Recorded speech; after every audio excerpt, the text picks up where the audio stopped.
On we are with the presentation. Let's talk about horror writing, the weird and the eerie.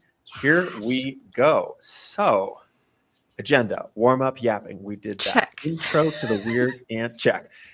Intro to the weird and eerie. We are going to define these terms. We are going to give examples of these, and then we're going to try to think about them in a practical sense, how to execute them in our writing through an exercise.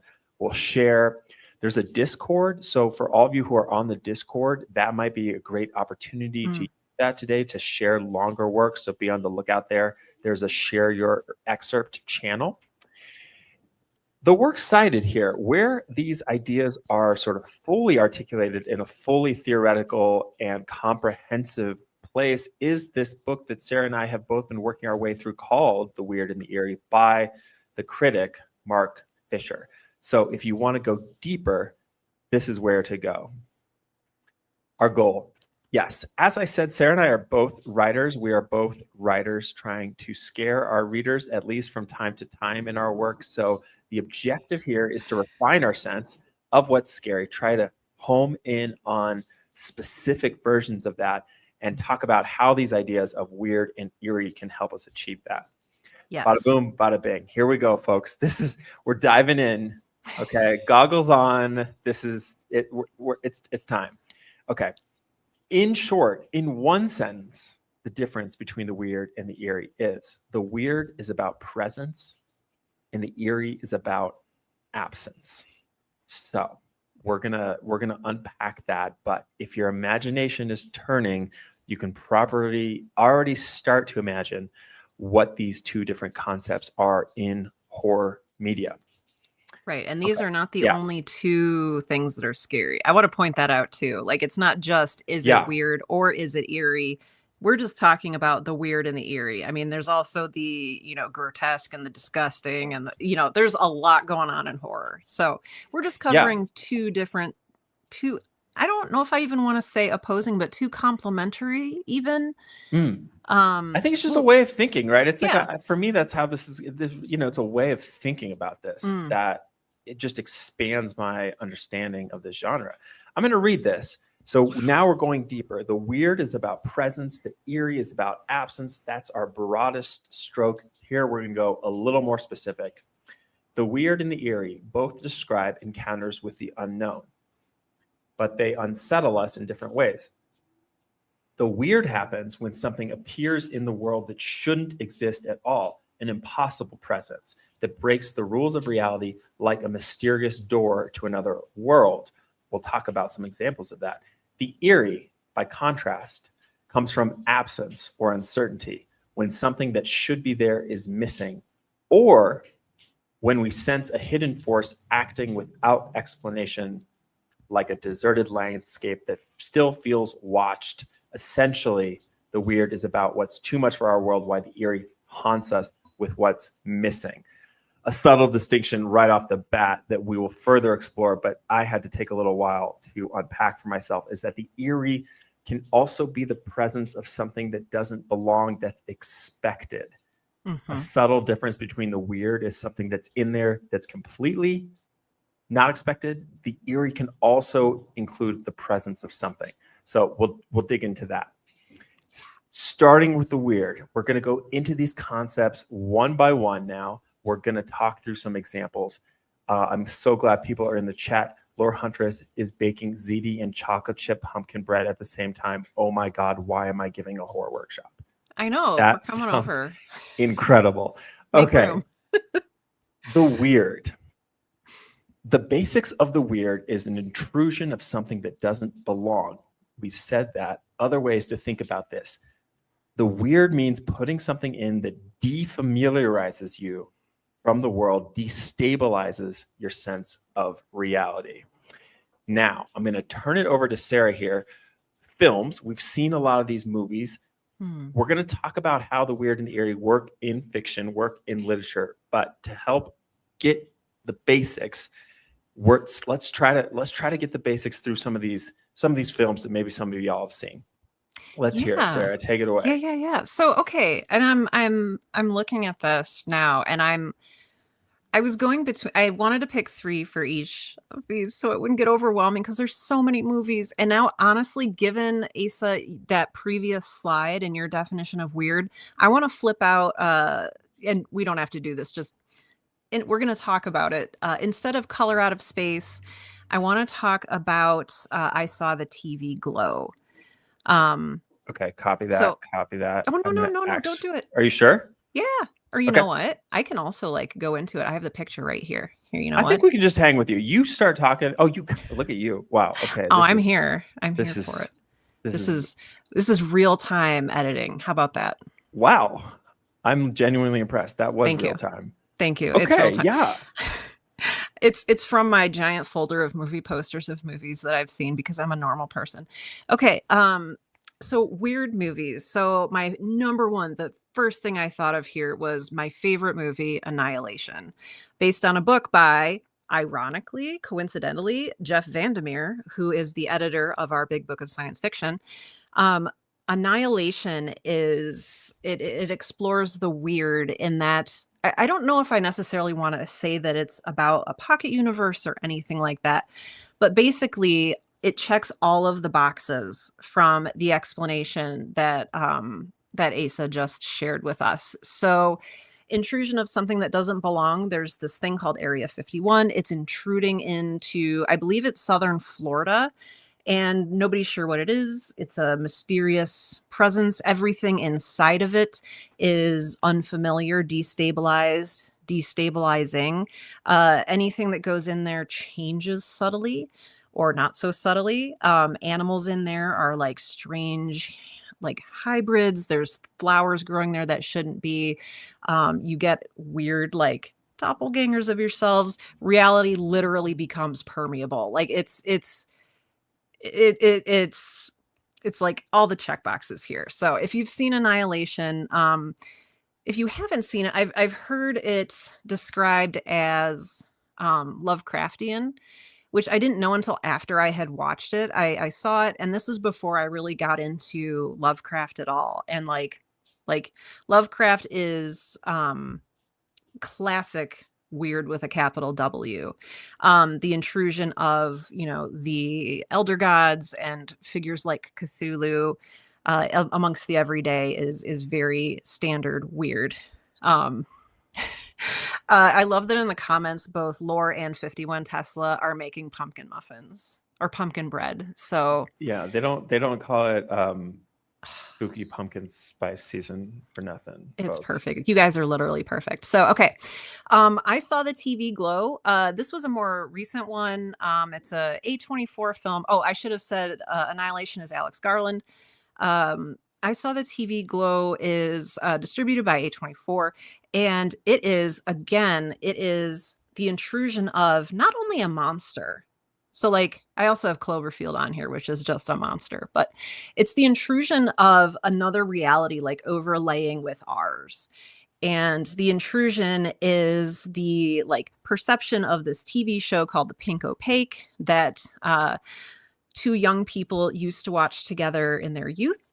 And the way that they remember the TV show is different from what they actually see upon rewatching it.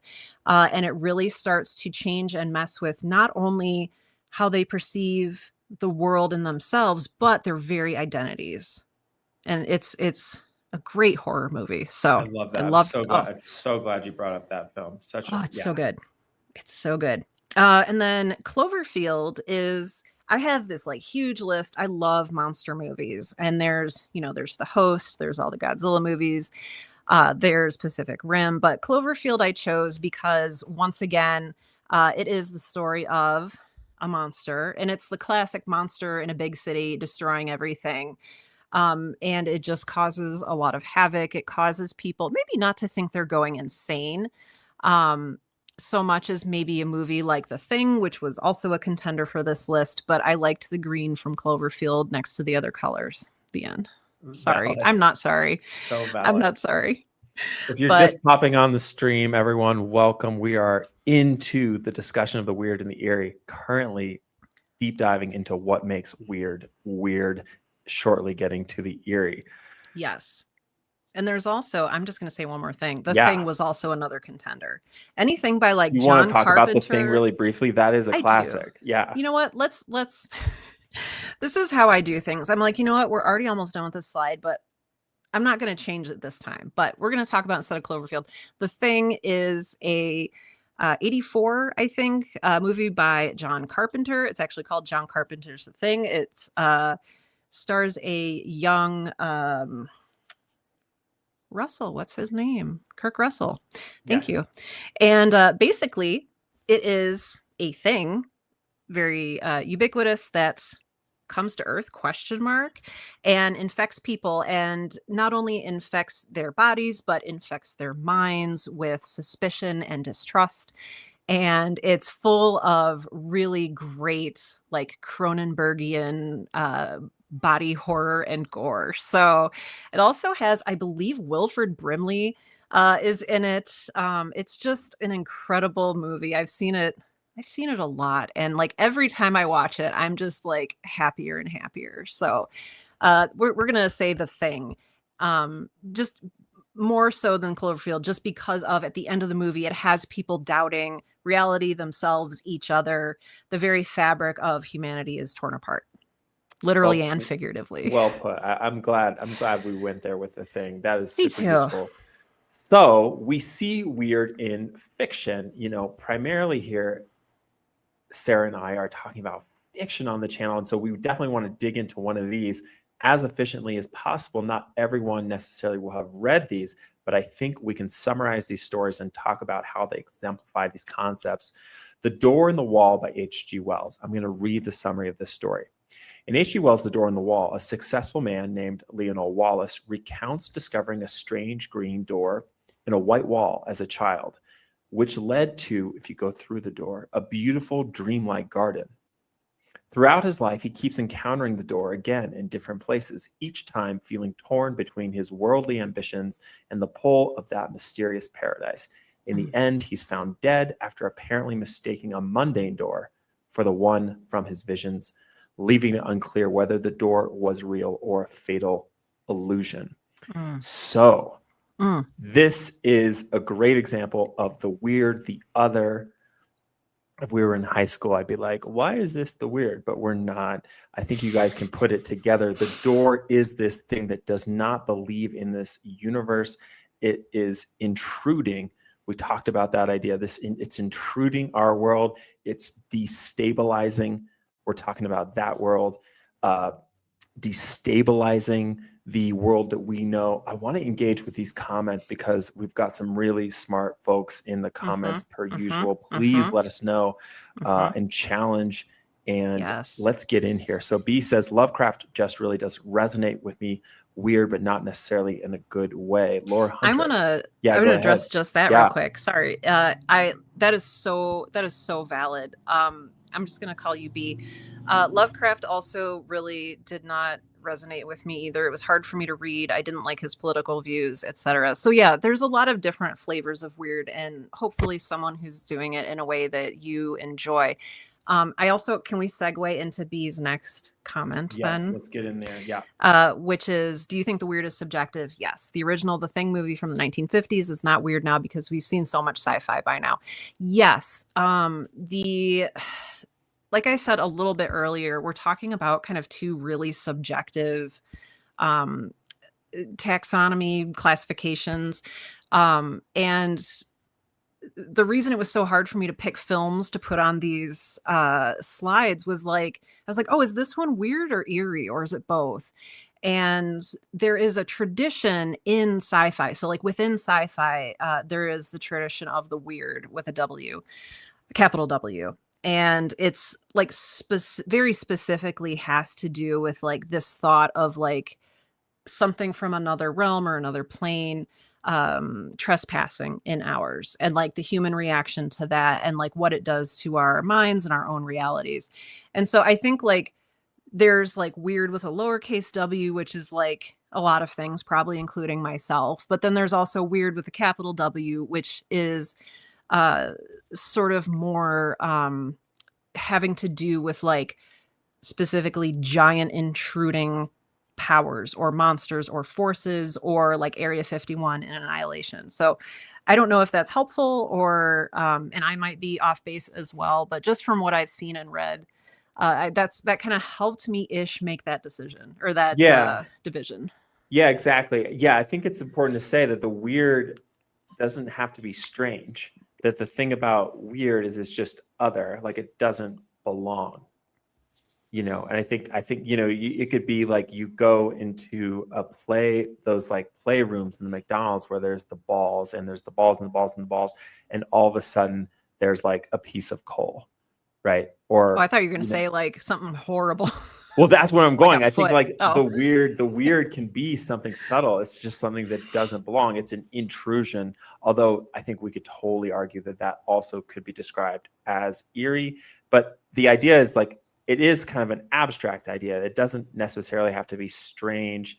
My understanding at this point, it doesn't have to be like weird, but it just has to be like other and foreign. Right. And often like in one piece of literature or a movie, there's examples of a lot of different types of this kind of horror. So yeah, for sure. For sure. Okay. All right. Let's keep jamming here. So this story, as we just described, we've got this door. Why is it weird? The mysterious green door appearing in ordinary London wall disrupts reality. This is the essence of the weird, an encounter with the outside that exposes the limits of what we think is possible. Can I just bring up too? Yeah. I always think together in my mind, I read H.G. Wells's The Door on the Wall at an early age. Around which time I also read The Lion, the Witch, and the Wardrobe by C.S. Lewis, which is a very similar premise. There is a door, in this case, a wardrobe. It opens up into another realm that really shouldn't exist. However, I've never really heard the Narnia series classified as weird fiction.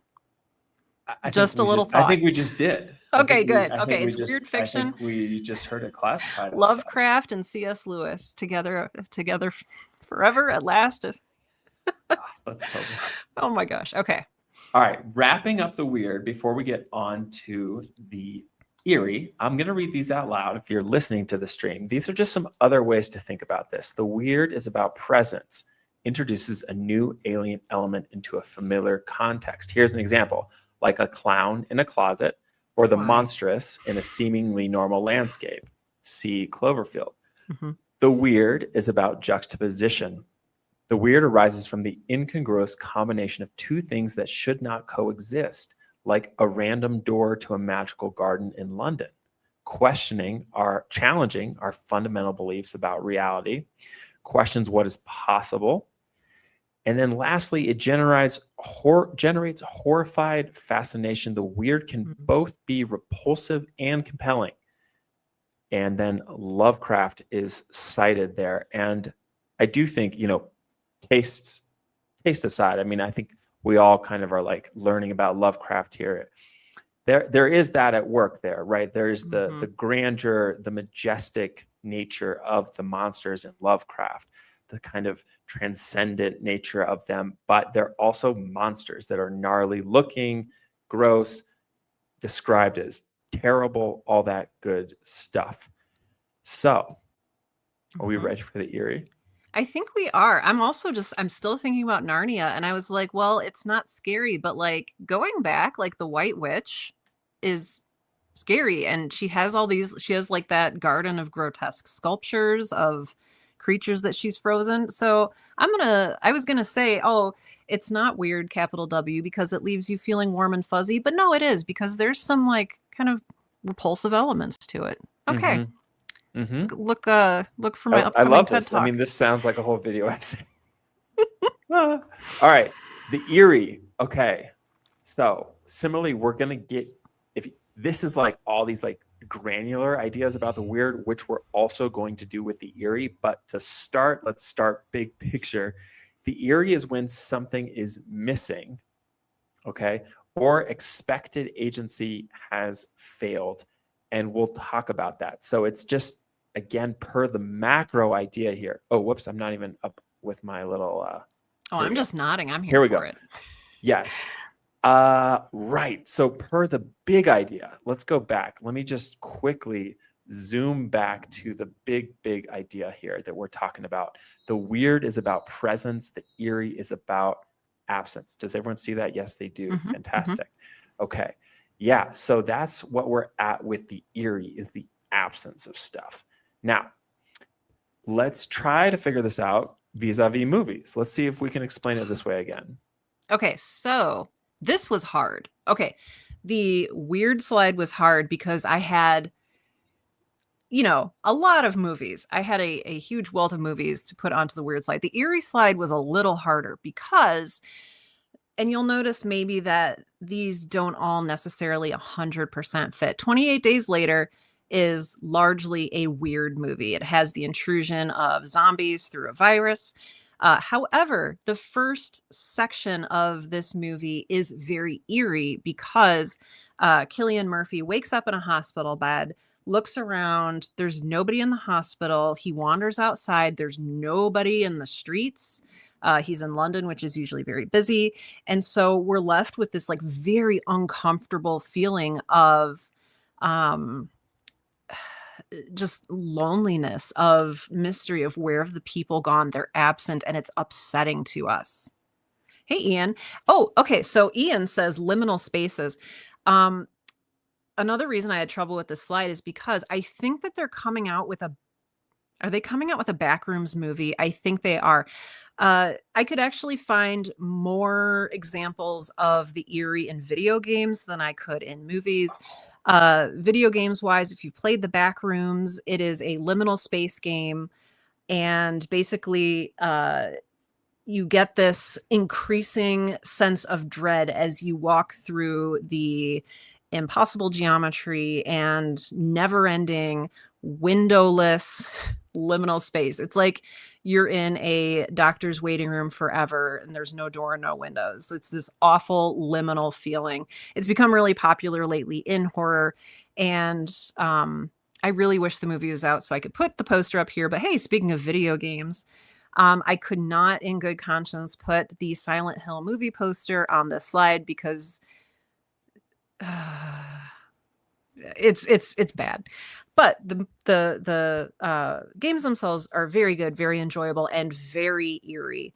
Silent Hill 2, this poster is from the remake that just came out. Basically, this character goes to a place called Silent Hill. It's gray, it's foggy, it's eerie. There's not many other people around. The people who are around are like weird, and they're all missing something. Everybody's missing social context. And I think that's just a great overall representation of the eerie. Coherence, which is the third movie that I chose for this one, could have also gone on the weird slide. So again, we were talking earlier about how these are really subjective things.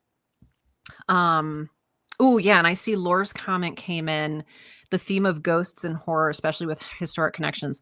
The other movie that I was thinking of instead of Coherence to put on here was a ghost story movie like The Others or Paranormal Activity, where a ghost is sort of the outline of a person. It's the absence of a person where we expect a human being to be. And so ghost stories are really, really, really great examples of the eerie. Haunted houses that are empty, and it just feels wrong. So pretend Coherence is in there. Oh, I'm the worst, but yeah, I mean, Asa, what do you think? Are there any good eerie examples of movies that you can think of that I'm missing? I mean, I'm so glad you brought up 28 Days Later, just to remind anyone of that opening scene, or to paint as vivid a picture as I can. The opening sequence is you have Cillian Murphy, the protagonist of 28 Days Later, walking on an abandoned highway in London. Famously, they cleared a highway for this shot. There's littered newspapers everywhere, blowing in the wind. The buildings are abandoned, and we have this overwhelming sense of absence. Like the entire society is gone. And for me, that's like one of the most ready ways to understand this concept, is like ruins, or like a playground with no children. It's just kind of places. For me, the kind of brass tacks of this is like imagining a place where there should be people where there aren't. And so I'm so glad you brought up 28 Days Later. as an example. I don't have like other great examples in mind. I'm wondering if other folks in the comments could think about this and think about how some other examples that come to mind where there is this deep sense of absence. I am curious about that. In the meanwhile, this also exists at length in fiction. So briefly here, a story by, I don't know how to pronounce, Du Maurier. Don't Look Now. I'm just going to read the description of this story and we can talk about how the eerie functions in fiction. In Du Maurier's Don't Look Now, a grieving couple vacationing in Venice meet two elderly sisters, one of whom claims to be psychic and says she can see their dead daughter. The husband begins glimpsing a small figure in a red coat, like the one his daughter wore, flitting through the city's canals. His search to uncover the truth ends in tragedy. So, what do we make of this? There is a new element, right? The element that is added is this, the small figure in a red coat, which seemingly could be weird. But I think the critical difference here is the proximity of a small figure in a red coat to his daughter, right? It's adjacent. It's not some crazy monster. So to me, this is like, it doesn't belong, but it's still kind of in conversation with the established universe. That has big Schindler's List vibes. Oh, good. Like, I wonder if that inspired anything. Also, is this Daphne du Maurier who wrote Rebecca? Okay, perfect, cool. Yeah, I haven't read this story. And then this is, okay, right. The critical piece here is, right, Venice not haunted by monsters, but an unsettling emptiness and misread signals. There is a dead daughter. There's the absence of a nuclear family member, but is she gone? Unseen forces shaping events, suggesting that agency itself is in question. Yeah, so that's like hella abstract and conceptual, but I think we can hang with that, which is to say what is causing what. If that is muddied, if who is causing what is unclear, we have the eerie at work. Whew. I feel like we're getting there. I feel like we're getting there. I do too. There's just still so much overlap for me. Like, yeah. But again, like, I think 28 Days Later is such a good example of that, because it has both specifically this kind of eerie that we're talking about, the absence of people where there should be people, and the presence and intrusion of, the fast zombies. Yeah, that's okay. Maybe this is like a real kind of breakthrough here, is that the weird and the eerie these aren't subgenres. These are elements, And I think that maybe that's going to kind of help us get this, is like, a movie or a story can have both. Yeah. Yeah. Cause I was thinking too about like Event Horizon, and it's like, well, is that eerie? Is that weird? Is it both?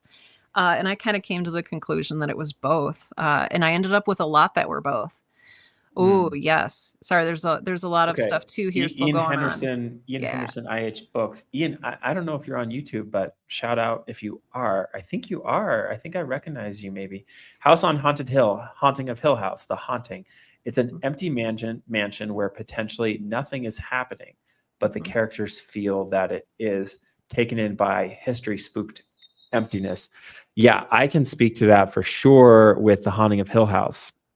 We never really know where the threat is coming from. If it's in their head, it's like, yes, I love this. I love this example. And just per this sense of places, that does seem to be characteristic of the eerie, like we were talking about before, about like playgrounds and that kind of thing. The overall hits here of, wait a second. Stand by, everybody. Up. I want to get this back up. Oh, the presentation. Yeah. And then the big ideas. Okay. So we've talked about some examples just to try to like plant some more seeds. The eerie manifests itself. There's two sides of the same coin. The failure of a presence, which essentially is that there is an absence of something that should be there. There should be people in London. There are not. Or the failure of an absence. Okay, so this one's the one that's a little less intuitive. Something shouldn't be there, but kind of is. I like this example at the very bottom of this slide, a TV that shows some static, right? Like we've seen that so many times in like The Ring or something like that, where it's like, there's no reason why the TV should have static right now, but it does. And it's not quite weird. It's not like a total intrusion on the universe because like TVs do get static, but it's like it has some right now and it shouldn't. So something is amiss. Oh, also, can we see the bottom of the slide? Oh, shoot. Ian's comment. Here we go. Yeah, thank you. Yeah, here we go. I'm so glad you did that. Okay. Right. Anything else but stand feels out to like you? something is behind it. I love that. Yeah, I love one of the things too, and maybe this is just because you and I both come from podcasting and audio, but failure of absence, the feeling of a sound that seems to have an extra unexplainable quality or disembodied voice without a clear source. I love that. If you listen to the sound design in any of the movies that we've featured here on either the Weird or the Eerie slide, go through and watch them with an ear for the sound if you can. It makes a huge difference, especially the sound design in Annihilation is spectacular. So, yes. Yes, Poltergeist, classic static. Yes. The original movie, The Haunting, is so eerie, black and white, and so creepy and eerie, although the eeriness comes not from absence, but knowing something is there, but not knowing what it is. Amazing. Thank you, B, for this comment. That's exactly the second kind of eerie. Poltergeist. Yeah, classic static. I've never seen Poltergeist. Oh my gosh, it's so good. It's not what you think it is. Like I watched Poltergeist recently for the first time and I was just like blown away. So you're going to have to watch it. It is not what you think it is. But yes, there is a little girl classic image sitting in front of a TV of static, hearing something that not everyone else can hear. Okay, well, that sounds like the eerie. All right, y'all, I'm putting a link in the comments. So the link here in this comments, I don't know if you can highlight links in comments in YouTube. If you can't, it's also in the video description. What we're going to do now is give this a shot ourselves through a little writing exercise. Okay, this is the jam. So yes, passage in chat and vid description. What you will see here in this doc. Okay, I'm seeing animal and anonymous Wolverine is here. Anonymous Gopher is here. I'm so glad you're in the mix. What you see here is a passage from a novel by Guy Maupassant. I want to say this is one of the early scenes. So I chose this text for a couple reasons. First, it's public domain, so we can have fun with it without stepping on legal toes. Additionally, this is kind of a neutral passage, and the game plan here is to transform this passage into a mini micro fiction story that is either eerie or weird. I'm going to read this little story out to y'all in case you're listening at home. She was a little provincial girl. Oh, wait, let's see. I could put this up on the screen, couldn't I? Stand by. Stand by. Share screen. Here is the story. Can you see that? Nope, not yet. Add to stage. There we go. Beautiful. Okay. Is it big enough? I'm gonna go bigger. Oh, perfect. Thank you. I think that's great. Try to get it all to fit in one. Well, sorry, folks. There we go. It's a little bigger. Okay, I'm going to read it. She was a little provincial girl who had come up to Paris for the first time. Her father, a country lawyer, had sent her to stay with her aunt for a month so that she might see the city. Her aunt lived in a quiet street near the Luxembourg Gardens, and the girl often went out walking alone. One afternoon, she wandered farther than usual and found herself on a great boulevard full of people and noise and sunlight. She stood for a moment watching the carriages go by and reading the signs above the cafes. She felt suddenly excited and free, as though she had escaped something. Then a man spoke to her. He was neatly dressed and smiling, and he began to walk beside her. At first she was afraid, but his manner was so polite that she listened to him. He told her that he was an artist, that he loved life and beauty, and that she looked like a dream he had painted. She blushed and laughed. The crowd moved around them, indifferent. The girl hesitated, not knowing whether to go on or to turn back. Then, without quite realizing it, she let him lead her toward a cafe door. Inside, it was quiet and cool. She sat down, still laughing a little, though she did not know why. So, cool passage, right? Yeah. What book is this from? It's from, okay, so I haven't read this novel. A girl in Paris.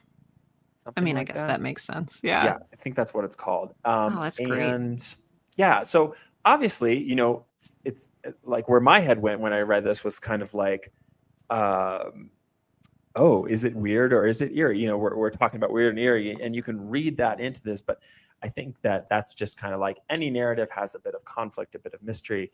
So I think that this is a relatively neutral passage. And the exercise at hand here, whoop, it's not that, is you can copy and paste this text from the Google Doc into your own Word doc. And we're all going to do this. Sarah and I are going to do this as well. Yes. Just rewrite this passage and include the eerie, add a presence, or take something out, absence, and include the eerie. Sarah and I are each going to do this. This is what's going to happen next, folks. We're going to do this. Sarah, do you want the weird or do you want the eerie? Well, I was just about to ask you because, you know what? I'm going to take the eerie if that's okay. Are you okay doing the weird? I'm okay with doing, yeah, great. Love it. And what we'll do here is, so Sarah and I are going to do that and we'll share. And additionally, all y'all, hopefully, will do this as well. And if any brave soul out there wants to share, they can. I'm going to put a link to a Discord server that Sarah and I run. There's a channel on there for sharing excerpts. And so if you want to share your work, you can join this Discord, throw it in. No promises that we'll share it or that we'll be able to share all of them, but feel free to. Feel free to. So I was thinking 10 minutes here. How does that sound? Does that sound like the right amount of time? That sounds good. 15? Yeah, let's do 10. No, let's do 10 minutes. See where we get? That'll push me in like a good way. Okay. Any questions before we dive into this? Anyone? And if you do have questions during the exercise, I'll keep an eye on chat and yeah, we'll be happy to respond. Yeah, let me throw up a timer. I'm excited about this. I am too. I think this is going to be cool. Okay, so wait, you're doing eerie, right, Sarah? Yeah, I mean, if that's okay. That's 100% okay. All right, party people, let's do this. 10 minutes, and then we'll see where we're all at. Good luck. All right. Good luck, everyone.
Need more time? I think we do.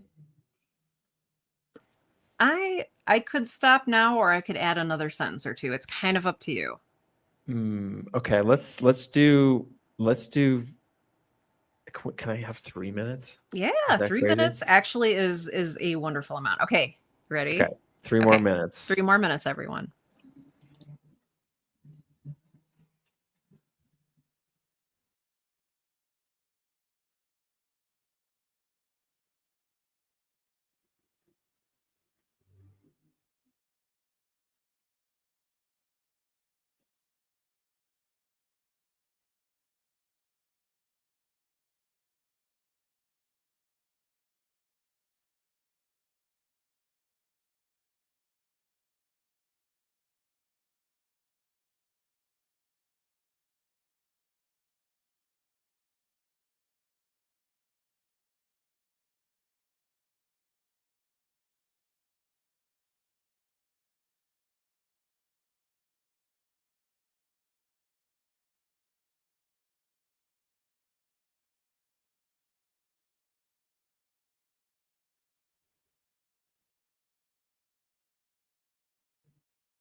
Hello and welcome back, folks. Okay, welcome back. Okay. Yes, Ian, sorry if I wasn't clear. The idea there is to, I put a sample passage in a Google Doc, and the idea is to rewrite it to make it either weird or eerie based on everything we've been talking about. So what happened is, Sarah, you did eerie, I did weird. I'm trying to get my camera back in focus here. Would you want to just briefly talk about what that experience was like for you, Sarah? Yeah. Oh, Discord just told me my message is too long, but that's okay because I'll be reading it anyway. Oh, well, if you send me the link, I can share screen it. Man.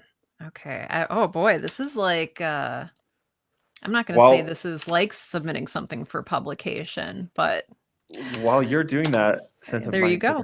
Oh my God, you're amazing. Okay, so it's in the StreamYard, right? So that was the exercise, is to experiment with this. All right, I'm going to request access from you, Sarah. All right, and I'll award access to you. This is how businesses run. Not that we're not a business, but this is how things get done.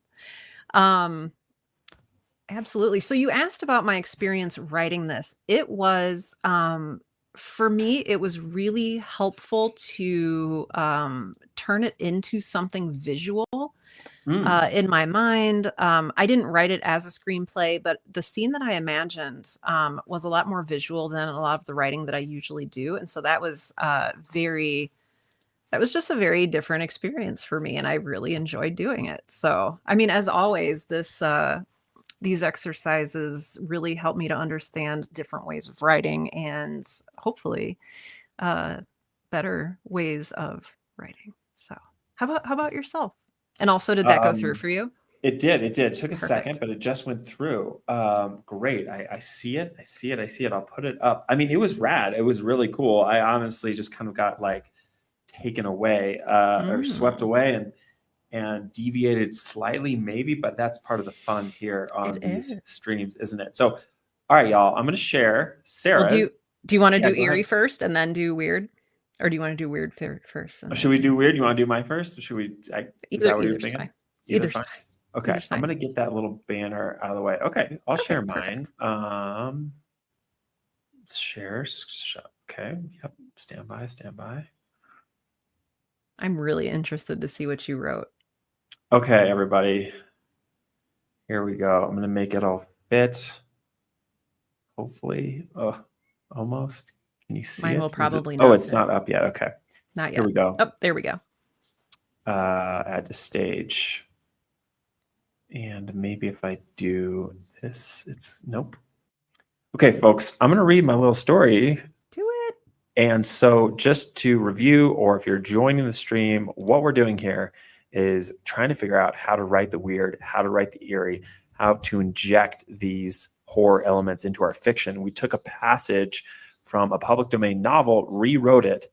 The one I'm about to read is what I just did in the last 12 minutes, trying to inject the weird into this short little story about a girl alone in Paris. Here we go. For the first few weeks, the girl wandered Paris alone. The carriages, the signs, even the street lamps delighted her. She'd come from the country, and the city was an entirely new world to her. She even found herself a lover. Walking the Champs-Élysées one day, a man stepped up beside her, introduced himself.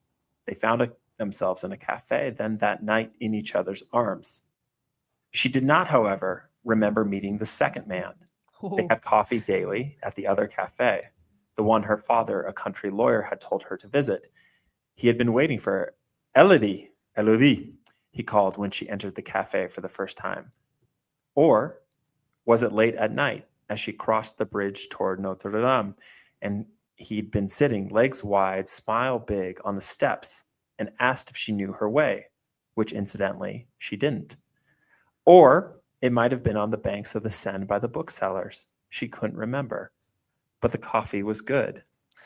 She came back to her aunt's where she was staying near Luxembourg Gardens and told her about the man. Maybe she'd met him too. She had. They both started laughing, but neither knew why. Yeah, I love that. I mean, this is even just an interesting exercise in rewriting something. It's fascinating to me, what you moved around and added and took away and restructured. So, but all that aside, this is fantastic. Thanks. Yeah, no, I mean, that was definitely the kind of oh gosh, am I going to stick? It almost served almost as like a prompt, you know? Yeah. Thanks, Lore. I know Ian has put one in the Discord. Welcome to the Discord, Ian. If anyone else wants to put one in, we will try to get to them and read them, and I'll try to get them up on screen too. Yeah. Sarah, okay, so that was the weird. Hopefully that works. I think it works. The injection of the strange, this second man is entirely foreign, was what I was going for. It's like she doesn't even know where she met him. Her aunt also knows him. So I was just trying to stick something in this story that was really from left field. And that's where the second man came from. I love it. Sarah, I'm going to put yours up now. Do you want to contextualize what this is and kind of maybe briefly explain again what the eerie is so that we have a sense of what you were trying to achieve?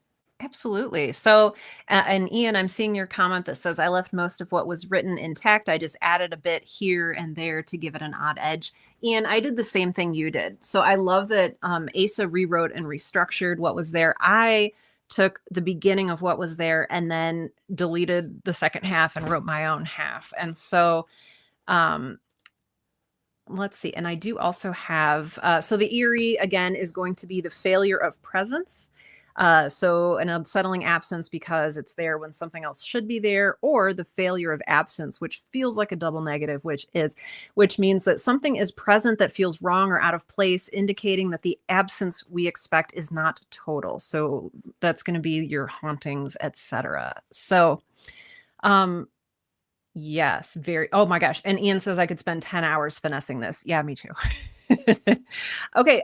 Contextually for this, I read girl as like a little girl, like a 7 or 8-year-old, although I don't know who would let their 7 or 8-year-old girl run around unaccompanied in Paris.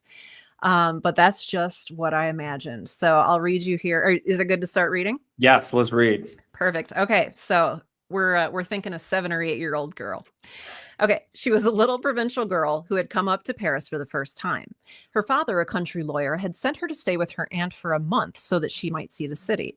Her aunt lived in a quiet street near the Luxembourg Gardens, and the girl often went out walking alone. So far, it's the same. One afternoon, she wandered farther than usual and found herself on a great boulevard full of people and noise and sunlight. She stood for a moment watching the carriages go by and reading the signs above the cafes. She felt suddenly excited and free, as though she had escaped something. Then a man spoke to her. He was neatly dressed and smiling, and he began to walk beside her. She glanced at him, not wanting to stare, furtively, measuring the distance between them with her peripheral vision. The air outside was warm and smelled of coffee and cinnamon, filled with bright and busy chatter. But as the man grew closer, she thought the light dimmed, and she shivered, though surely it was just his shadow eclipsing the warmth and light of the sun. "Hello, little girl," he said pleasantly enough, and she risked acknowledging him by turning her head to look at him. His grin remained neatly in place beneath eyes that crinkled at the edges. He looked so familiar that she doubted her original sense of unease. "Who are you?" she asked bluntly, in a way that would have earned her a scolding from her mother. But her mother was not there. He did not stop smiling. "I'm an artist," he said, "and you are a beautiful little girl." She quickened her pace, almost unconsciously. "I need to get home," she said. His pace matched hers easily. "I painted you once, you know," he said, and the girl nearly halted in surprise, skewering him with a frown. "Your picture," he continued. "I saw your face in a dream. Has that ever happened to you?" "What?" she asked, speeding her pace yet again, the question serving less for clarification and more for distance. "Imagining someone to life," he responded. "I do it all the time." The air grew colder around them both as he continued. "That's where you came from." And that's where I stopped. Pay me like one of your French girls, Sarah. This is so creepy. Thank you. Ooh. Yeah. I mean, very cool. So, do you want to talk us through some of your thinking? Yeah, absolutely. So, I mean, obviously, I kept a large chunk of the existing story and then decided to change it. And I changed it right after he began to walk beside her, because for me, that was the shifting point. Oh, thank you, B. Burns. You're wonderful. That's when things like changed for me. That's where I wanted things to get like really creepy. And so for me, what is creepy? Creepy and eerie. I wanted it to feel, I wanted you to feel a sense of unease, which the little girl is feeling. And sorry, I'm just like talking through this now, remembering how it went as I wrote it. Giving that sense of something's missing. Her mother is very explicitly like not there. And again, she's here with her aunt, staying with her aunt in the country. And the man appearing, I know seems like an intrusion, but I wanted his intrusion to also like sort of feel like an absence. And so I talked about like the light gets dimmer and the air feels cooler. And, you know, at that point it's like, well, do I want him to be a ghost or not? And then I decided, no, I don't want him to be a ghost because I want this to be a lot creepier. And so I thought that like a creepy man of suspect motives might be more scary than a ghost walking beside a little girl. And so I kept the premise that he was an artist and that he had painted her. But I wanted to take away her presence with him, like sort of having invented her, having her question her reality, her identity. Obviously, this was a 13-minute exercise, so it's not fully fleshed out, but I wanted to play around with who is there and who is not there and what that means. I think it's great, Sarah. I think it's so good. I was also just in context of this exercise, I was imagining things. So for example, one sentence that actually kind of grabbed me, the air outside was warm and smelled of coffee and cinnamon, filled with bright and busy chatter. And I was kind of like reaching for an interpretation of that where it shouldn't have smelled like coffee and cinnamon right there. Mm-hmm. I know you didn't write this, but I had like whatever, my imagination went there. It was like, I imagined her walking through the gardens where there is no coffee or cinnamon.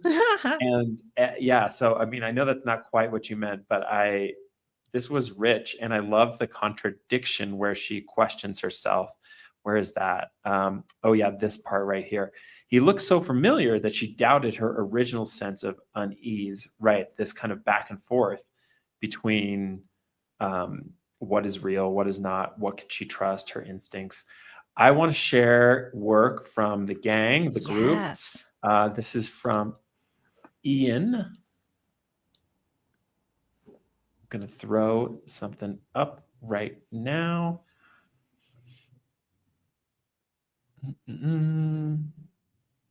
Okay, here we go. Ian, I'm going to read your piece here. And if I have to stop, I'm going to stop, but I have faith. All right. She was a little provincial girl who had come up to Paris. Wait, can we see it? No. Stand by. Here we go. Ah, there we go. Yes. Exciting times. Yes. Okay. She was a little provincial girl who had come up. Oh, wait a second. Sorry, y'all. Here we go. She was a little provincial girl. I just want to make sure I'm on the right link. Hang on. Is this yours? Yes, it is, Ian. Okay, here we go. Yes. Here we go. She was a little provincial girl who had come up to Paris for the first time. That was the story, at least. Her father, a country lawyer, who feared her gift may bring negative attention to his practice, had sent her to stay with her aunt for a month so that she might see the city. But truly, to be rid of her puberty-fueled random spikes of spiritual affluence. Her aunt lived in a quiet street near the Luxembourg Gardens, and the girl often went out walking alone. She, too, knew that alone was best. One afternoon, she wandered farther than usual and found herself on a great boulevard full of people and noise and sunlight. She stood for a moment, watching the carriages go by and reading the signs above the cafes, fighting the urge to destroy, when felt suddenly excited and free, as though she had escaped something. She took in a deep breath of manure and coal smoke and rotting trash. Then a man spoke to her. He was neatly dressed and smiling, and he began to walk beside her. At first, she was afraid she may bubble up and rage, but his manner was so polite that she listened to him. He told her that he was an artist, that he loved life and beauty, and that she looked like a dream he had painted. She blushed and laughed. If only he knew. Ooh. The crowd moved around them indifferent. The girl hesitated, not knowing whether to go on or to turn back. Then, without quite realizing it, she let him lead her toward a cafe door. Inside, it was quiet and cool. She sat down, still laughing a little. If he thought he was about to get the better of her, leading her to some dank upstairs room, he had something else coming. She was hungry. Oh. Wow. Thank you, Ian, for that contribution. I love it. I love it. I love it. I love that she's the weird. I love that. That she's the weird. Ooh, yes. Okay. So Ian, in your words, to the best ability, and if you have a longer answer, you can feel free to put it in the Discord. But I'm curious for you, was this an example of the weird? Is this an example of the eerie? Is it both? What was your process like here as a writer? We're going to go ahead and do our live commentary here. Brilliant, Ian says, "Be fantastic." Ian, good job. Yes. Great. Laura, you all did an incredible job. Yes, and thanks for sharing, Ian. Okay, so what do you make of this, Sarah? You said you love it. What's resonating for you in this passage? I'm gonna say, and for me, I think it felt a little more weird. I have it pulled up here in the Discord too. I don't know. I really identified with the character. I know that we've been having back and forth conversations about short story and the necessity of likable characters. I immediately liked this little girl. She's sort of unwanted by her family. She has a quote unquote gift that, if you've seen enough like paranormal sci-fi movies, read enough books and stuff, you're like, oh, what are we getting into? Alone being best. It sort of insinuates that she is dangerous, and like that hooks my curiosity as to like, okay, what is this girl capable of? Especially because the first sentence of the story is she was a little provincial girl, and it's like, go on. And then just in the final, we're kind of given clues as to what's going on. And then in the final sentence, she fully is recognized as the predator. Not like the predator from the movies, like, Alien versus Predator, but she is a type of predator instead of the man who we would assume talking to a small girl in the streets of Paris would be a different type of predator. So I really like what you did there. Yeah. And then it's just kind of a real classic, like inverted expectation. We have a girl walking alone in a city, a dude steps up, we're immediately thrust into that narrative. Our imagination's going there. And it turns around with a poignant final line. She was hungry. Love it. Good times, everyone. That is a great passage. Let's see. Do we have anything else in the mix here? That concludes the presentation piece of this. Now would be a good time to like this video. I don't normally like make that ask, but it flew up. I know it's kind of silly, but it just came out of my fingertips here with the I'm not sharing the thing anymore. Okay. But this was so fun. I feel like I made progress. Do you feel like you made progress? I do. I not only feel like I was able to just write something that felt fun and good to write. I also, I felt a sense of community with you all, and it felt wonderful. Like writing, like knowing that we were all writing from the same idea, even writing from the same passage. Knowing that we were doing that together and then seeing how the different results came out was just, I don't know, really fulfilling for a Friday afternoon. So this is perfect. Yeah, same y'all. Thank you always, just for building this. And Ian, welcome to the community. We saw you over in the Discord. Thanks. Lore B 51 Tesla. Anyone else was in the mix today? We appreciate you. And additionally, Sarah and I think the goal is to do at least a couple more of these here in October. So far, they've been really rewarding. And I feel like I come out informed and learning. And if you love horror, reading or writing, you should definitely jump in. Every Thursday, we are working our way through The Dark Descent, a collection and anthology of short horror fiction. It's book club vibes live on the stream. They're really good stories. It's a low lift short story. It takes 22 minutes. So love it. I love it. Come. Yes, you should come join us. We also do this every Friday, so come join us. Sometimes the time changes, which is another great reason to be on the Discord so that we can let you know when we're streaming. But Wednesday, Thursday, and Friday, we're here doing Story Club and writing short fiction together as a community. So Sarah and I, depending on how you found us, Sarah and I both have YouTube channels, so there's other content apart from these great streams and so on. B says, thank you. This is really taking me out of my writing comfort zone. That's so nice to hear, B. And especially in this exercise format, I definitely find myself feeling the same way, just thrust into making decisions, getting decisive. So we're all in this together. Sarah and I both have channels. Subscribe. Ian is on AuthorTube as well. And we will see you all soon. Thanks so much. Next Wednesday, if not next Friday. So yeah, I'd say both, most likely. Friends. Okay. Thank you so much for being here, and we'll see you soon. Bye, everybody.